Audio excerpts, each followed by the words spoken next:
Hi, I'm Vicky. And I'm Nikki. And we're the Wildlings. City Makers is all about cities built by kids for kids. So what are you waiting for? Get your tools out and let's get making.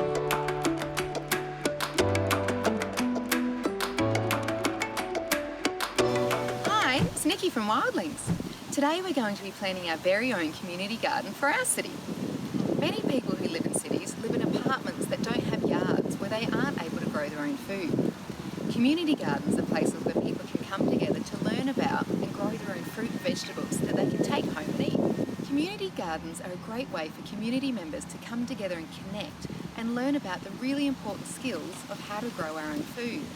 The beauty of community gardens is that they can feed a lot of people in a really small amount of space, and we can reduce the cost and the workload of having our own gardens because the cost and the workload are split between lots of people. The idea of having a community garden in a city is usually championed by an individual or a group, rather than being pre-planned or designed in the original city plan. I wonder if the Maroochy CBD will have a community garden. I really hope so.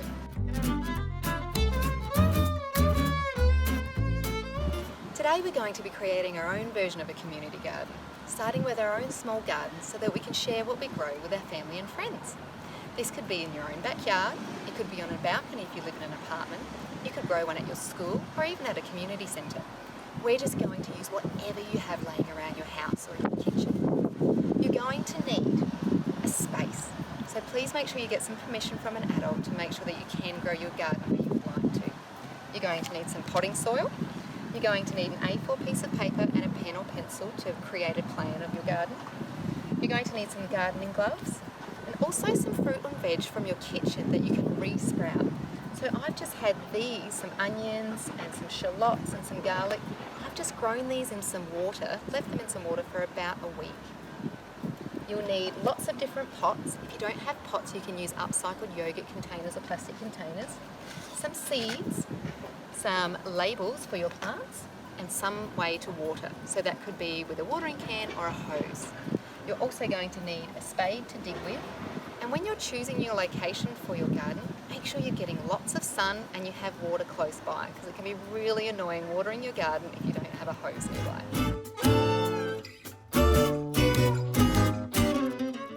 The first thing you'll need to do is find out how much space you have to work with. Check with your parents or teacher where you can create your garden. I'm going to build mine here at the Met in the Maroochydore CBD. Mine actually needs to be movable while the new city is being built. So I've had a little hunt around my place, and these are the things that I've found. I've found some leafy greens, so I've got bok choy, silver beet and spinach. I also found some herbs. I've got some rosemary seeds and some sage seeds. Another thing that I've done, which is quite fun, is I've just re-sprouted some vegetables. So I hunted around for anything that would re-sprout. I found an old takeaway container and I filled it up halfway with water, and I just placed these vegetables in here. So I've got an onion, and you can see that they're re-sprouting at the top and there's roots coming out of the bottom. I've got celery, I've got shallots or spring onions, and I've also got some garlic. Now these have only been in here for 3 days, but if you left them in there for about a week, they'd be perfect to plant. Now, if you don't have any of those, you could ask your carers or your teachers if you could go and purchase some seeds or seedlings from your local nursery. Now that we know what kind of space and plants we have to work with, it's time to plan where everything should go. Now's a really good time for us to do a little bit of research on the plants that we have and work out whether we need lots of sun or lots of shade. It doesn't look like it right now, but this is usually a really sunny space, so there's a certain type of plants that I can't plant here. The same will go if you have a shady space. There'll be certain types of plants you can't plant there. Another thing you'll need to think about is how much space you need for different plants. I've chosen really carefully so that I've got just small plants that don't spread. But if you're choosing to plant vines, for example sweet potato or pumpkin, cucumber or zucchini, you'll need to give them lots of space so that they don't smother the rest of your garden. Another thing you'll need to think about is what time of year that you're planting. Now for us, it's autumn, so we're really lucky in sunny old Queensland that we can plant just about everything here in this season. The last thing to consider when doing your plan is where your water source is. It's no fun having to lug water k's and k's every day when you need water, so make sure that your tap or hose is located really close to your garden. Now it's time to actually plan the garden. So I'm just using a piece of cardboard and a texter or pencil, and I'm just going to draw circles for all of my pots and label them so that I know where each plant is going to go.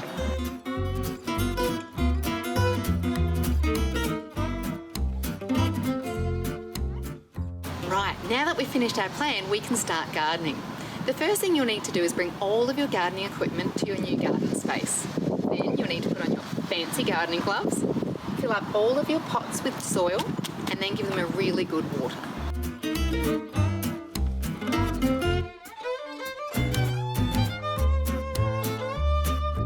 Let's get planting. Now, if you're using seeds from seed packets, the instructions on how to plant them will be here. So they'll tell you how deep and how far apart to plant each seed. If you're using vegetables that you've re-sprouted yourself or seedlings that you bought from a nursery, a good guide is to plant them about 30 centimetres apart, and just to make sure that you've covered the roots. Next, we're going to dig a hole for each one of our seeds, sprouted vegetables or seedlings that we're going to plant in our garden today. So we're going to poke a little hole, pop in the seedling or sprouted vegetable, and then just press firmly around it, like so. We're going to do that for every seedling that we want to plant today.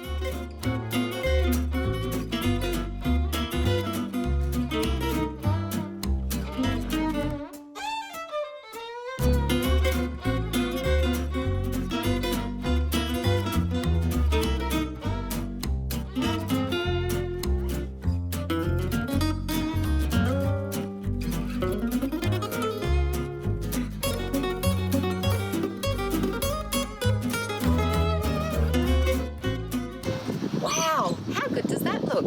Now we have a space that is full of herbs and vegetables that we can share with our local community. To keep your little garden healthy, we suggest you water it around every second day, preferably in the morning or early in the evening to save on water. Thank you so much for gardening with us today. We can't wait to see what your garden looks like, so feel free to upload some pictures of your edible garden to the website. Happy gardening!